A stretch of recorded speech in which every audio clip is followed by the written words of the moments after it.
Bonjour, bienvenue dans Incorporer, le podcast qui va t'aider à plus habiter ton corps et à mieux vivre ta vie. Je m'appelle Olivia Chival et même si je suis médecin dans mon quotidien, ici dans le podcast, il ne s'agit pas d'une thérapie et je ne délivre pas de conseils médicaux. Il s'agit d'un endroit dans lequel je mets au centre le corps pour trouver tes ressources. Notre corps qui est tellement intelligent et qui sait tout en fait. Si on met ensemble notre corps et notre esprit, on a toutes les réponses parce que toutes les réponses sont à l'intérieur de toi. Il suffit entre guillemets tout simplement, entre guillemets aussi, d'enlever les barrières qu'on met, les barrières qui sont dans notre mental, les barrières qu'on a appris à travers des situations difficiles qui nous empêchent d'entendre les messages de notre corps. Bienvenue dans ce nouvel épisode solo.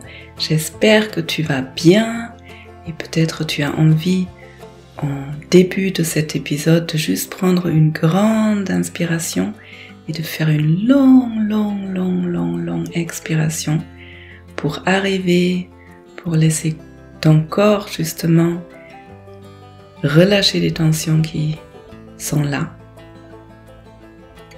Arriver dans ton assise ou dans les pieds sur le sol pour être disponible à toi et à ce que je vais te partager aujourd'hui. Aujourd'hui, j'aimerais bien répondre à une question. Il y a une auditrice qui m'a écrit il y a quelques semaines. Elle m'a dit « J'ai des difficultés à dire non sans culpabiliser. » C'est un thème assez complexe et je vais essayer de répondre de la façon la plus simple. Enfin, c'est une constatation et j'ai envie de donner quelques astuces pour, si jamais c'est ton cas aussi, que ça t'arrive de dire non et de culpabiliser derrière, j'ai envie de te donner quelques astuces pour peut-être comprendre d'où ça vient, ce mécanisme, ce fonctionnement, et aussi quelques astuces pour résoudre cette problématique, parce qu'en fait ça peut être problématique si on sent clairement là j'ai besoin de m'écouter et de dire non, et puis je m'empêche, ou derrière je dis non et derrière je me sens mal. Donc voilà le programme pour aujourd'hui. Et juste avant de commencer, une info, le pré-cours pour ma sécurité intérieure aura lieu du 18 au 22 mars. Si tu as envie, c'est comme une sorte de mini-cours en ligne où tu peux recevoir un mail tous les matins avec des belles méditations, avec des belles invitations d'exercices pour t'approcher de toi-même, nourrir la relation avec toi-même. Et puis le 22 au soir, il y aura une séance en live avec moi où je vais te parler de la sécurité intérieure, comment on peut la construire, ce que c'est, et surtout je vais te proposer une très belle expérience qu'on peut faire ensemble en live, donc le 22 mars à 19h. Si ça t'appelle, eh bien les inscriptions sont ouvertes pour cette semaine qui est complètement gratuite, et la soirée aussi, la soirée du 22, et toutes les informations sont sur le site de ma sécurité intérieure et le lien, il est en dessous de cet épisode dans les show notes. Et avec tout ça dit, c'est parti pour l'épisode.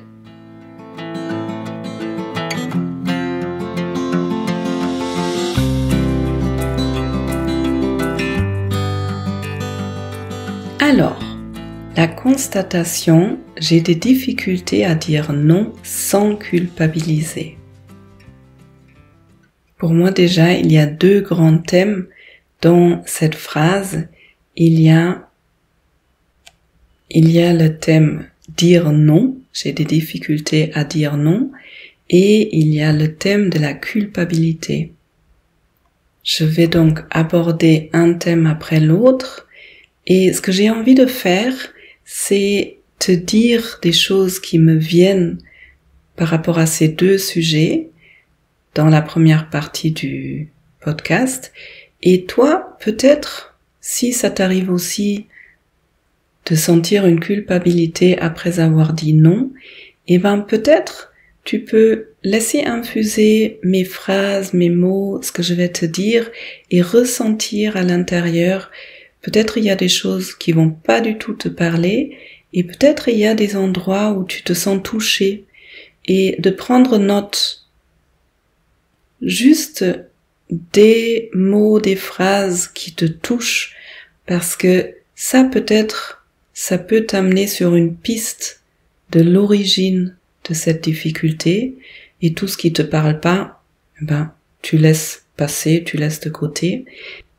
Et dans la deuxième partie du podcast, je vais aller un peu plus sur qu'est-ce que tu peux faire, comment tu peux faire pour résoudre cette thématique, pour trouver des solutions et pour apprendre à dire non simplement, sainement et comme c'est bien pour toi de façon fluide et juste. Alors, la question du dire non. J'ai des difficultés à dire non. Pour moi, c'est très en lien avec le thème des limites. J'ai déjà fait un épisode sur ce thème-là et je vais certainement en faire d'autres parce que c'est un thème qui concerne beaucoup de personnes dans notre société, qui est très important. Et ça change tellement la vie quand on prend conscience de ses propres limites, quand on arrive à les comprendre, à les ressentir et à les poser. Et pour commencer, on pourrait se dire que ça semble pas du tout naturel de ne pas pouvoir dire non. Quand vous vous imaginez des petits enfants, ils savent très très bien dire non en fait. Les petits enfants, avant d'avoir été formatés entre guillemets, ne se posent aucune question et ne ressentent pas du tout de culpabilité quand ils ne veulent pas faire un truc, quand il y a un truc qui ne leur plaît pas, qu'ils ne sentent pas, eh bien ils vont dire non. Ils prennent leur place et ils insistent jusqu'à ce que plus ou moins ils sont écoutés. Ça, c'est notre état naturel, intuitif. On est censé savoir ce qui nous fait du bien, ce qui ne nous fait pas du bien, ce qu'on veut, ce qu'on a envie de faire, ce qu'on n'a pas envie de faire, et de l'exprimer. Donc, si j'ai des difficultés à dire non, c'est peut-être que pendant mon enfance ou à un moment donné dans ma vie, j'ai appris d'avoir toute mon attention sur l'autre. D'avoir appris en quelque sorte que l'autre, les besoins de l'autre sont plus importants que moi, sont plus importants que mes propres besoins. Ça peut être accompagné par « je n'ai pas le droit de dire non, je n'ai pas le droit d'écouter mes propres besoins, voire je n'ai pas le droit d'avoir des besoins tout court. » Ça peut arriver quand j'ai grandi avec un parent qui était malade, qui avait besoin de beaucoup d'attention, peut-être même ce parent avait besoin que je sois là pour lui, un peu le monde à l'envers, l'enfant qui est là pour le parent qui n'est pas capable d'être là pour l'enfant. Et peut-être c'était tellement important que l'enfant prenne soin du parent que l'enfant se coupe de ses propres ressentis. Nos besoins, on les ressent dans le corps, on les ressent physiquement. Et quand j'apprends que de toute façon mes besoins n'ont pas de place ou ne sont pas importants ou c'est juste jamais le moment pour mes propres besoins, c'est douloureux. Et je peux développer un mécanisme qui me sauve, qui va m'aider à ne pas ressentir cette douleur tout simplement par je me coupe de mes propres besoins, je me coupe du ressenti, je me coupe des sensations dans mon corps. si j'ai du mal à dire non, il est probable que soit je n'ai pas pu apprendre mes propres limites, peut-être dans ma famille il n'y avait pas de limites. J'avais des parents qui étaient très fusionnels, transgressifs, intrusifs. Et ça peut partir d'une bonne volonté. Ça peut être des parents qui tout simplement n'ont pas appris ce que c'est les limites eux-mêmes quand ils étaient petits. Et si j'ai du mal à dire non, il est possible aussi que j'ai vécu des traumatismes, parce qu'un traumatisme, c'est forcément une transgression de mes propres limites, et quand on a vécu ça, quelqu'un qui a transgressé mes limites, je peux perdre cette capacité à ressentir les limites et à les protéger, à les défendre. Voilà pour le thème des limites, la capacité, le droit de dire non. Et maintenant, quelques mots par rapport à la culpabilité. J'ai des difficultés à dire non sans culpabiliser. Si je me sens coupable, en quelque sorte, ça implique que quelque chose est de ma faute. Quand l'autre se sent mal parce que j'ai dit non, c'est de ma faute. Je suis responsable pour son mal-être. Bon, ça touche encore aux limites en fait. Par rapport à la responsabilité, chacun est responsable pour ses propres émotions, actes, pensées. Autrement dit, j'ai le droit de faire, de dire ce que je veux, et l'autre a le droit de réagir comme lui il le veut entre guillemets. Parce que on est deux personnes à part, et ce que je dis, ce que je fais, ça parle de moi et non de l'autre. Je vous donne un exemple concret. Si je dis « tu es un grand connard », ça parle de moi, ça parle de ma vision de voir les choses et de ma façon d'agir dans ce monde. Et l'autre personne, si elle a des limites claires et si elle n'a aucun souci avec la question si elle est une connarde ou pas, ça ne risque pas de la toucher parce qu'elle va à la limite se dire « mais elle va pas bien, l'autre personne. Qu'est-ce qui fait qu'elle me dit des choses aussi insensées ?» En revanche, si mon commentaire la touche, c'est que mon commentaire touche un endroit fragile en elle, un endroit vulnérable qui est probablement blessé et qui a besoin d'être traité, vu par elle. J'espère que c'est un peu clair. Je vais essayer de le dire encore d'une autre façon. L'autre est pour moi toujours un déclencheur, ou pas d'ailleurs. Si je vais bien et si je suis au clair avec moi, l'autre ne va rien pouvoir déclencher en moi. En revanche, si moi j'ai des fragilités, selon ce que l'autre va dire ou faire, ça va appuyer sur un bouton en moi et ça peut faire que je vais mal. Mais c'est dans ma responsabilité de m'occuper de mes propres émotions. Vous voyez cette question de responsabilité et de limite? Donc, ça ne doit pas être bien évidemment une invitation à se comporter de façon méchante et malveillante contre les autres, mais tout simplement de vous aider à prendre conscience que chacun est responsable pour soi-même. Donc si moi j'ai besoin de dire non à quelque chose, l'autre doit gérer ce que ça a comme impact sur lui ou sur elle. Je vous donne un exemple concret. Si je suis invitée à une soirée et la veille, je sens que mon agenda il est trop plein, peut-être je suis un peu malade ou un peu fragilisée et je sens que vraiment là, ça me ferait pas du bien d'aller à cette soirée, il faudrait que je décline l'invitation, que je dise non.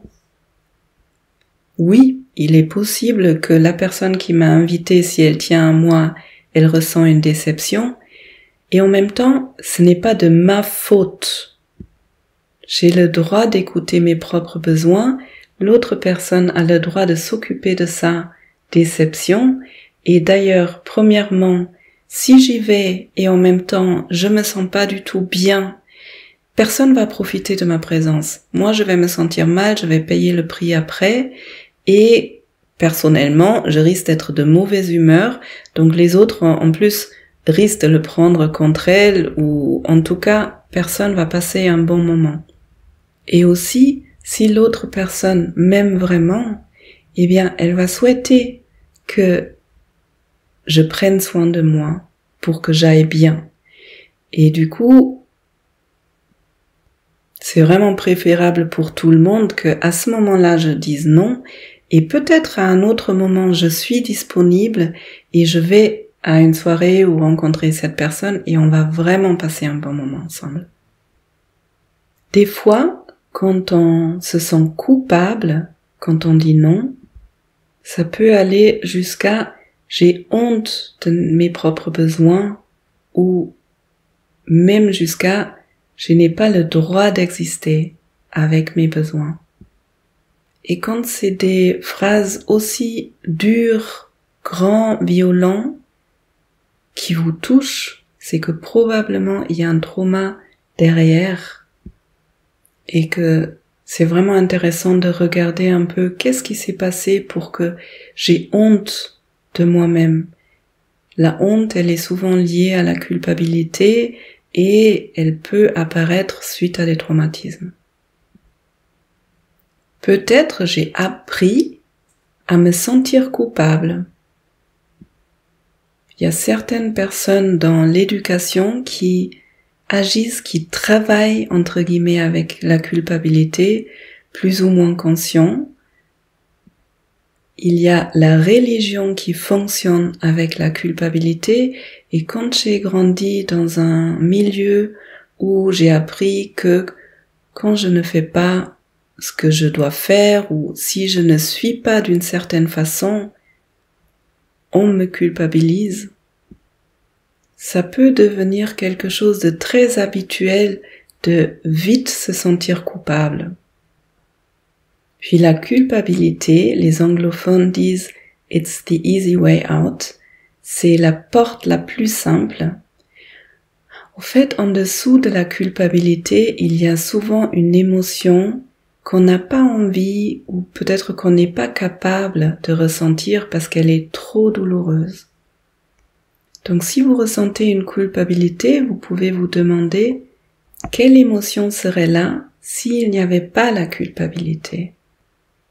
Et des fois, c'est une douleur, par exemple, c'est impossible pour moi de ressentir que l'autre est en souffrance. C'est trop douloureux pour moi.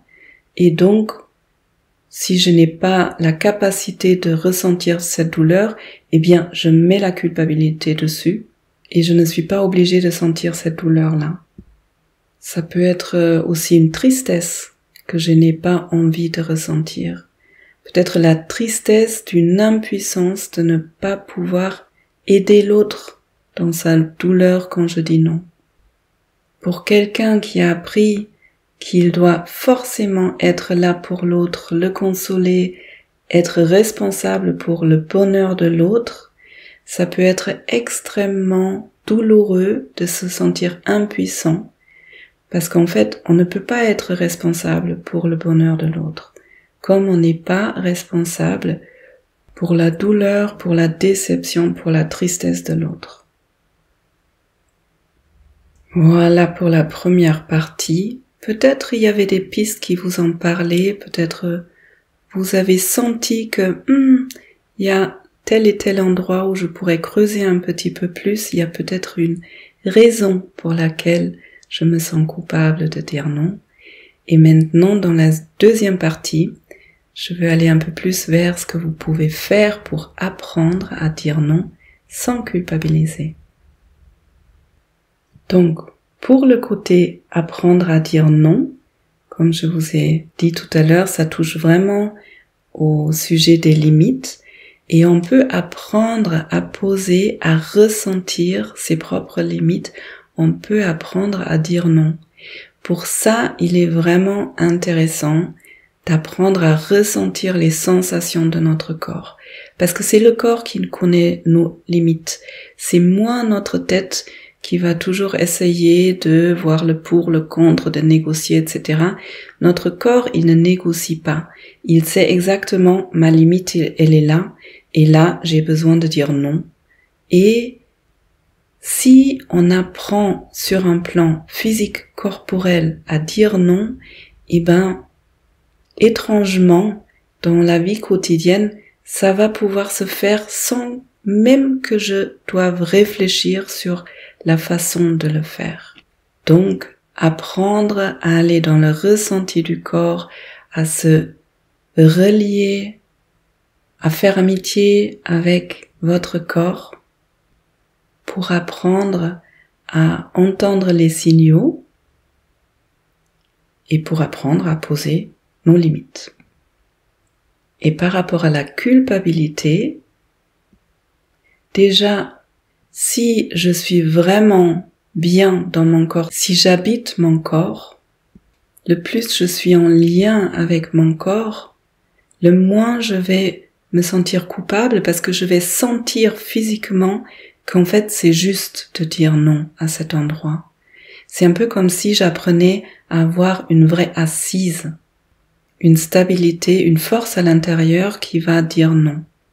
Puis ensuite, vous pouvez faire un travail avec l'enfant intérieur, justement aller regarder ces zones là où ça vous a touché, ces endroits où il y a des vieilles blessures, et le travail avec l'enfant intérieur ou avec les différentes parties est vraiment, vraiment important. Et une fois ces anciennes blessures sont guéries, il n'y a plus besoin de se sentir coupable. Et de façon très générale, concrète, et quelque chose qui peut peut-être être un premier pas pour vous, c'est tout simplement apprendre à porter ton attention à l'intérieur de toi.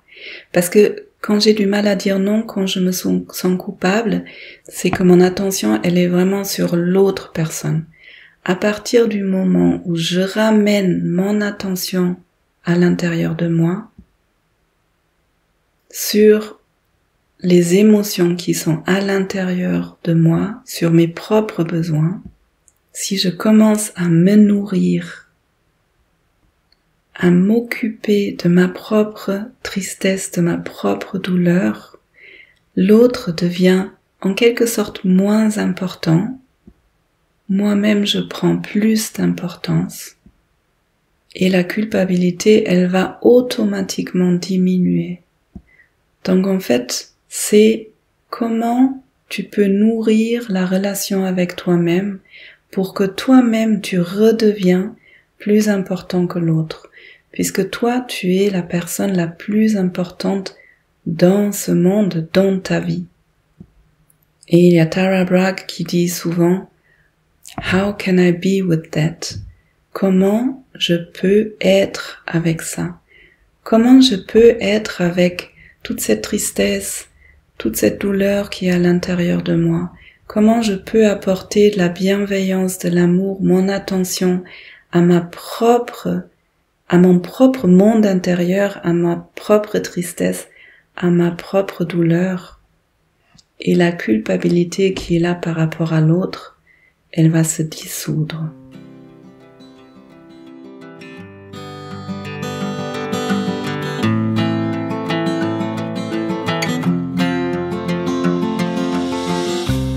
Bienvenue après cet épisode.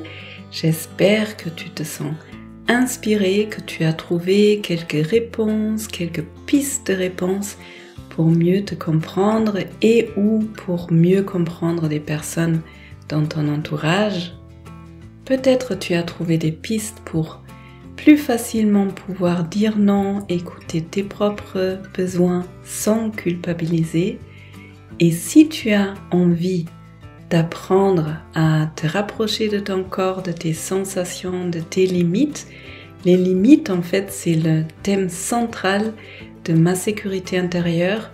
Donc, si tu as envie d'apprendre à poser des limites saines et flexibles avec moi, eh bien, inscris-toi à la semaine gratuite au mois de mars. Tu trouveras toutes les informations sur le site de ma sécurité intérieure. Il est en dessous de cette vidéo.